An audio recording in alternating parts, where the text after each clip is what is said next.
12/2/2025 మాఘ పూర్ణిమ. అదే రోజు శ్రీ లలితాదేవి జయంతి. ఆదిశక్తి రూపాలైన త్రిపురాత్రయంలో శ్రీ లలితా త్రిపురా సుందరి రెండవ స్వరూపం. ఆమె శ్రీచక్రానికి అధిష్టాన దేవత, పంచదాక్షరి మంత్రాది దేవత.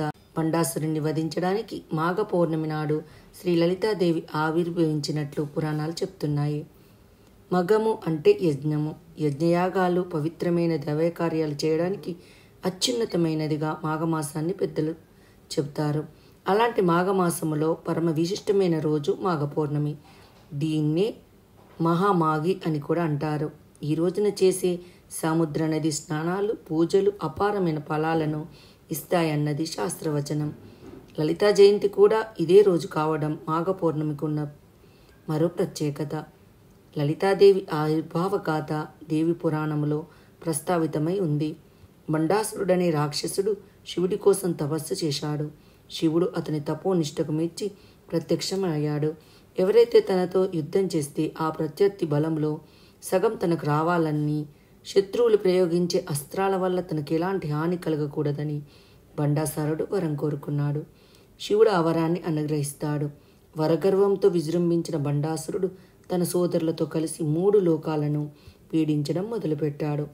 అతను పెట్టే బాధలను భరించలేక నారదుని సూచన మేరకు ఇంద్రాది దేవతలు శ్రీమాతను ఆరాధించారు, మహాయాగం చేశారు. ఆ హోమగుండం నుంచి శ్రీ లలితాదేవిగా అమ్మవారు ఆవిర్భవించి శ్రీచక్రాన్ని అధిష్ఠించి భండాసురుణ్ణి సంహరించింది. ఆమె రౌద్ర రూపాన్ని శాంతింపజేయడానికి దేవతలు, మునులు ప్రార్థిస్తూ పలికిన నామాలే శ్రీ లలితా సహస్రనామంగా ప్రాచుర్యం పొందాయి. కామేశ్వరుణ్ణి లలితాదేవి పరిణయమాడింది. సకల సృష్టిని నిర్వహించేది వారేనని పురాణాలు పేర్కొంటున్నాయి.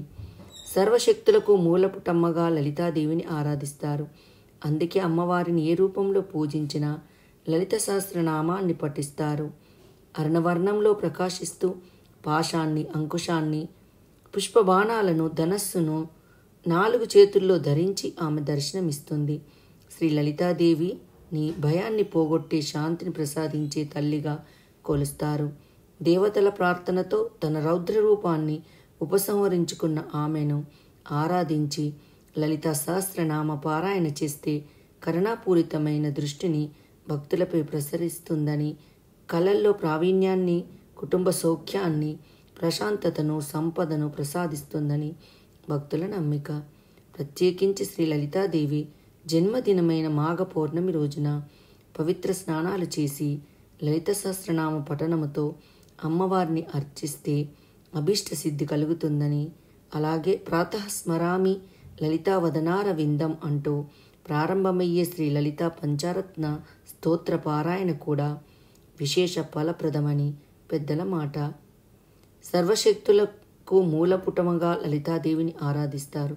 అందుకే అమ్మవారిని ఏ రూపంలో పూజించినా లలితా సహస్రనామాన్ని పఠిస్తారు. మాఘమాసంలో పరమ విశిష్టమైన రోజు మాఘ పౌర్ణమి. దీన్నే మహామాఘి అని కూడా అంటారు. ఈ రోజున చేసే సముద్ర నది స్నానాలు, పూజలు అపారమైన ఫలాలను ఇస్తాయన్నది శాస్త్రవచనం.